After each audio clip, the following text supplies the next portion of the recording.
This is the chapter The Helpful Young Man by Shah Aryar.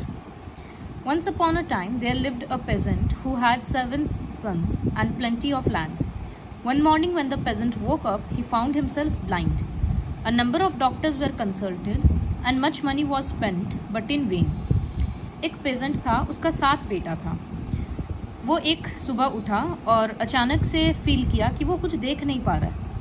Doctors को बुलाया गया, बहुत रुपया खर्च हुआ, लेकिन सब बर्बाद हो गया. वेन मतलब बर्बाद हो गया.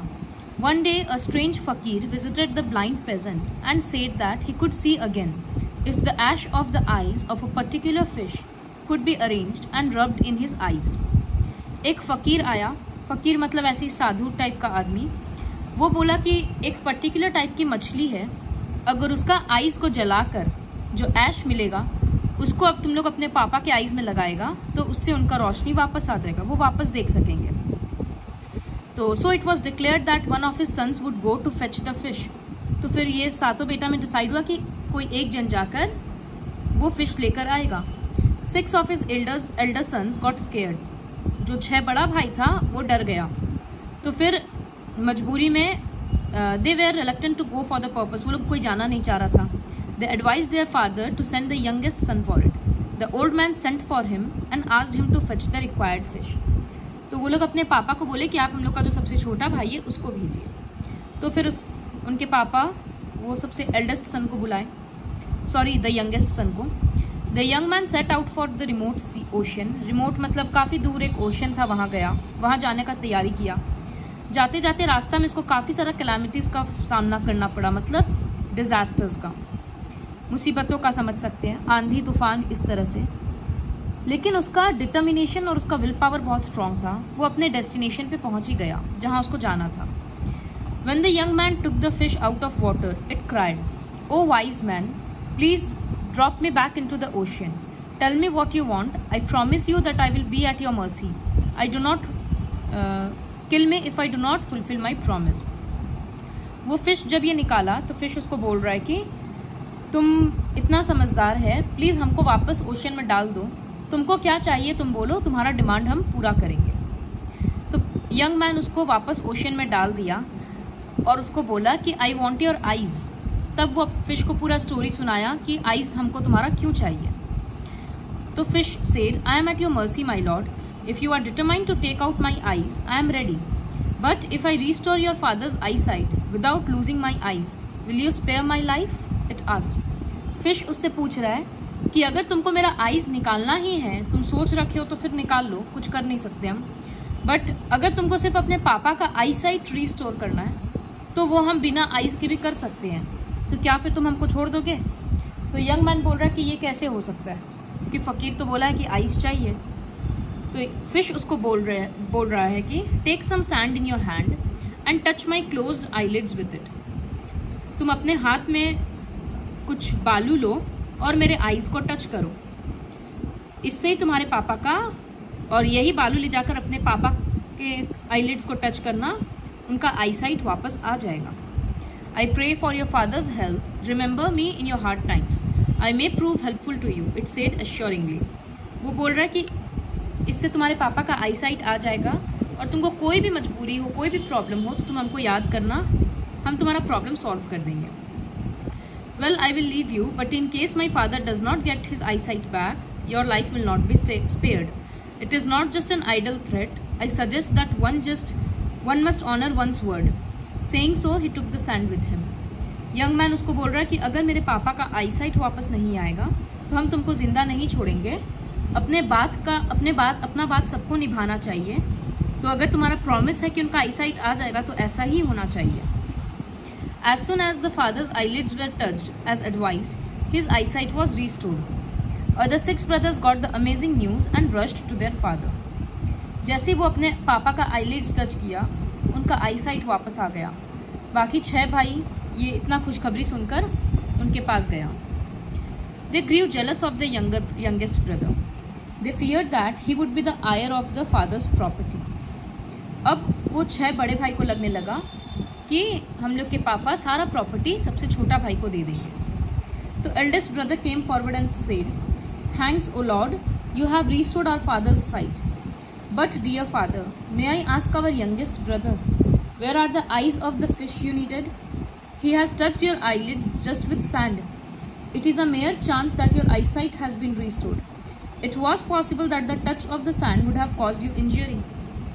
अब वो सबसे बड़ा भाई बोल रहा है कि ये बहुत अच्छा बात है कि आपका आईसाइट वापस आ गया, लेकिन आप एक बार इससे पूछिए तो सही कि जो आइस इसको लाना था वो आइस कहाँ पर है। ये तो बस बालू से आपका आंख को टच किया है। ऐसा भी हो सकता था कि बालू के टच करने की वजह से आपको और प्रॉब्लम हो जाता। Other brothers stood by him. They compelled their father that he should be asked to bring the eyes of the fish. Their plan went well. The good son was disgraced to leave the house for his dishonesty.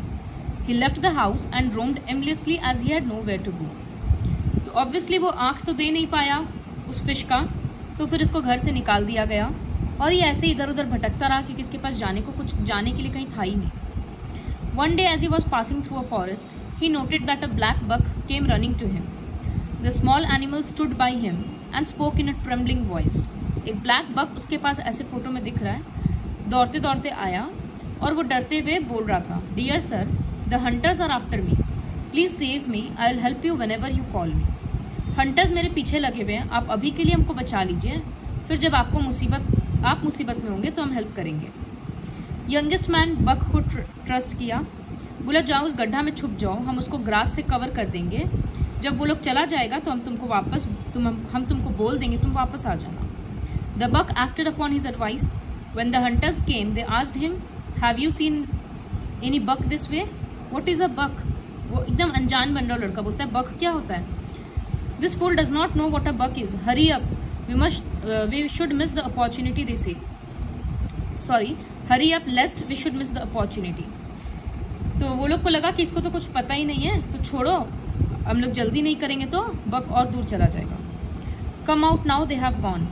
Buck thank you बोला और promise किया कि तुमको जब जरूरत पड़ेगा तो हम हेल्प करेंगे। The boy continued his journey. Next time वो जा रहा था, उसको एक डायरेक्शन से कुछ रोने का आवाज आया। वो देखा कि एक जैकल को एक जैकल था जिसको हंटर्स चेज कर रहे थे, पीछे पड़े हुए थे। तो जैकल बोला कि यंग मैन को कि प्लीज हेल्प कर दो, और जैकल भी यही बोला कि जब तुमको जरूरत पड़ेगा तो हम हेल्प करेंगे। The young man kept on wandering for many days. He was tired and hungry and wanted to take some rest. He spotted a strange palace.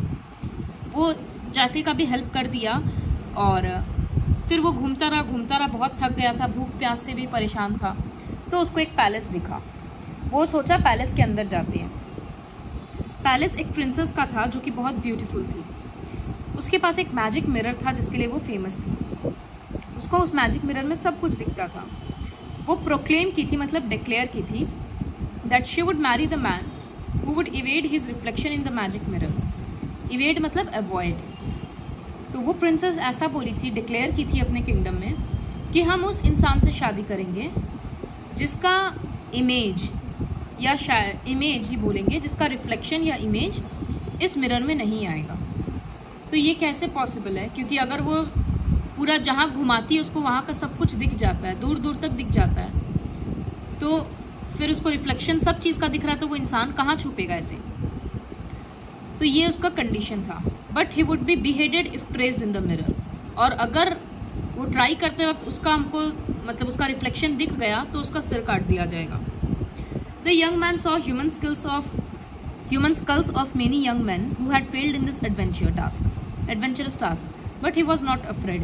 He went to the princess fearlessly and accepted the challenge. उसको दिखा कि कितने सारे human beings का school पड़ा है, तो वो स्कल उन लोगों का है जिनको प्रिंसेस मार दी है।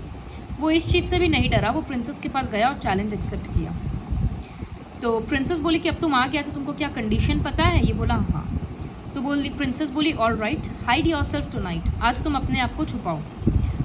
Eight night the young man went to the seashore and called forth the fish for help. जिस फिश का वो जान बचाया था वो उसी फिश को बुलाया। Sure sure said the fish, I will hide you in my stomach and go deep into the ocean. वो बोल रही है कि हम तुमको अपने स्टमक में घुसा लेंगे और समुद्र के एकदम अंदर में चले जाएंगे। The princess took up the mirror, she rotated it in every direction. At last she succeeded in tracing him. In the morning when the young man came, she told him his hiding place. वो princess चारों तरफ mirror को घुमाई और घुमाते के साथ, मतलब वो इस तरह से घुमा रही थी हर जगह, घुमाते के साथ उसको समझ आ गया कि वो ओशन के अंदर है। तो वो उसको नेक्स्ट डे बता दी। Should you be beheaded now? Princess बोल रही तो अब तुम्हारा सिर काट देते हैं। लेकिन बोले कि तुम एक इंटरेस्टिंग इंसान लग रहा है, हम तुमको एक दूसरा मौका देंगे। अब इस बार वो बक के पास गया जंगल में। Hello master, what can I do for you? Asked the buck. On hearing the whole story it said, master sit on my horns, I will take you to the remote hills. हम तुमको एक दूर के पहाड़ पे ले जाएंगे। Next day फिर से वो उसको हाइडिंग प्लेस बता दी। One chance more but it will be the last, she warned. तुमको एक मौका और देंगे, लेकिन ये तुम्हारा आखिरी मौका होगा। देखो यहाँ स्कल्स दिख रहा है ऐसे ह्यूमन बींग्स का। वो फॉरेस्ट में गया और जैकल को बुलाया। जैकल को पूरा अपना स्टोरी सुनाया। Oh master, don't worry, I will do my best, assured the jackal. The jackal called for his fellow jackals, and within no time there were hundreds of jackals all around him. इतने सारे jackals जमा हो गए। वो लोग एक conference किया, meeting किया और बोला कि young man should hide himself under the princess bed. Princess के बेड के नीचे छुपना चाहिए, क्योंकि जब वो हर जगह मिरर घुमाएगी, कभी वो उसको ये ध्यान नहीं आएगा कि हम मिरर को ज़मीन की तरफ भी दिखाएं। वो तो बस हवा में इधर उधर चारों तरफ घुमा रही, एक सर्कल बनाकर। तो बोला लेकिन हम प्रिंसेस के बेड तक कैसे पहुंचेंगे? तो प्लान क्या था कि एक टनल खोदेंगे जो यहाँ जंगल से सीधा प्रिंसेस के बेड तक निकलेगा। जंगल से शुरू होगा और प्रिंसेस के बेड के नीचे निकलेगा। The plan was executed immediately and the young man was right under her bed. The princess woke up, took the magic mirror in her hand and rotated it. वो हर जगह घुमाई, लेकिन but to her astonishment, मतलब to her surprise, she could not trace the young man. She repeated the process a number of times but in vain. At last she got sick of this job. She smashed the mirror against the lamp post. Come out, young man, I have lost the game, she cried. वो last में irritate होकर अपना mirror तोड़ दी और बोली कि बाहर आ जाओ, हम गेम हार गए। The next moment young man बाहर आ गया उसके बेड के नीचे से। Princess was surprised at his intelligence. Princess एकदम सरप्राइज हो गई उसका बुद्धिमानी से, और वो अपना हार मान ली और उससे शादी करने के लिए अग्री की। Thereafter the young man lived with his wife happily. तो ये यंग मैन इतना ऑनेस्ट था, इंटेलिजेंट था, ये अपने पापा का आईसाइट भी रिस्टोर किया। धोखा से इसका भाई इसको निकाल दिया, इनके सारे भाई मिलकर, फिर भी ये कुछ नहीं बोला। और ये इतने लोग, इतने लिविंग बींग्स का हेल्प किया कि लास्ट में उसी के वजह से ये प्रिंसेस से शादी कर पाया। So this is the story of the helpful young man.